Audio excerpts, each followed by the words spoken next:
Well, just as we come to the final question, and this is a genuine question, and I say this to people a lot, and they think I'm fucking ridiculous, but I'm very serious. Uh, as I've mentioned, I work for Disco Inferno, and I just the episode I did with him will be out the week before this. But I'm a big it fan of Vince. I'm a big fan of Disco Inferno, by the way. Me growing up, I was always into disco. So when he was doing the Disco Inferno, I loved it. Always enjoyed his character, and he says a lot of things about today's society that I agree with him 1,000% on, by the way. I just had to say that. Yeah, but that's actually the question I was going to ask. Is do you think he is a widely underrated talent? Well, look, I don't want to put him in the same category as what was his name? The guy that did the Mortal Kombat, Glacier. Okay. Yeah. I mean, you go on social media, especially YouTube, and whenever you look at the worst gimmicks of all time, like they always put Glacier near the top of the list. Disco Inferno's on some of those lists too, but they always put Glacier on that list. Now, I remember in the mid 90s when was coming and we were like shortly after Mortal Kombat and all this other stuff. I could tell you 1000% clarity.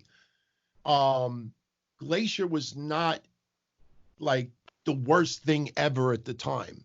Was he like a big superstar? I mean, it was hyped up that way, but Glacier was not, the uh he was not like the second coming of the gobbledygooker.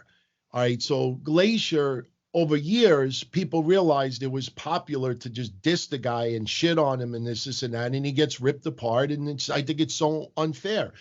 Disco Inferno, when you go back at that time, Disco Inferno, what his gimmick, it was like a John Travolta ripoff. I love it. Disco Fever. Yeah, yeah. I love the character. And there are plenty of comments of me online always defending it. Disco Inferno was on the level of like Alex Wright and others at the time. Wasn't going to be in the main event or semi-main event, but and that was fine. Not everybody has to. Today's day and age, everybody gets a trophy, everybody gets an opportunity. I mean, I don't want to name any particular names, Dana Brooke, but it's my time. I earned this, and it's my time. It's my time. It's my time. You get no fucking reaction after a couple of years. You may be a nice person and you may have some ability, but unfortunately you never made that connection. And no, you may think it's your time, but it's not your time. At that time, it was never Disco Inferno's time to be a main eventer. He was part of the NWO for a little while, but he knew his role and he did a great job with it.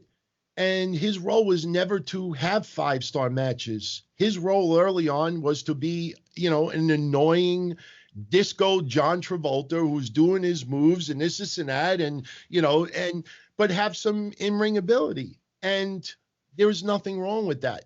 In today's day and age, if Disco Inferno was around now at 25 years old, he would get buried. At that time, it was tolerated. And, I always liked the character. It was meant to be annoying. When he teamed up with Alex Wright, it was actually a lot of fun. But, even now when he does some appearances in Impact Wrestling or other work that he does, it's not overly done. And the guy could still go. The guy is very outspoken with his views about the world. And I will always give him a hell of a lot of credit for speaking his mind. I mean, some of his opinions, we won't get into them now, but some of his opinions are very unpopular, but he speaks his mind and he sticks to it. And, you got to respect that. So I was always a fan of the character. Hell, the reason why I have some of this stuff the way it is because, growing up, I was always into dance music and disco and house music and techno and stuff like that. So it kind of reflects on me a little bit to this day. But unfortunately, people just overanalyze everything on social media because, again, everybody needs to be heard. Everybody has this almost heroin obsession of getting recognized. That's why there are 50,000 top 10 lists of people who weren't even sperm eggs at the time.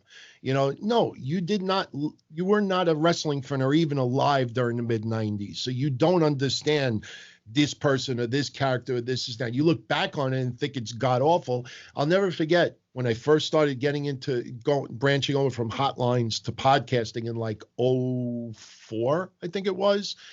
This one guy who was a very young wrestling fan was on an episode with me once. And this guy was trying to explain to everyone how Andre the Giant was one of the worst wrestlers that in wrestling history, and bringing up his work rate in WrestleMania 3. And the point is that you see people today that weren't alive at that time don't understand how important the storylines were and Andre's career before he, physically couldn't do it anymore. But they look at this and they will judge everything on this. And unfortunately, Disco Inferno over the years got always thrown into this, one of the worst gimmicks of all time. No, it wasn't. There was nothing wrong with that character. Nothing wrong with it whatsoever. I was a fan of it. Well, coronavirus may be cured, but we're never going to get rid of disco fever. That's the main thing.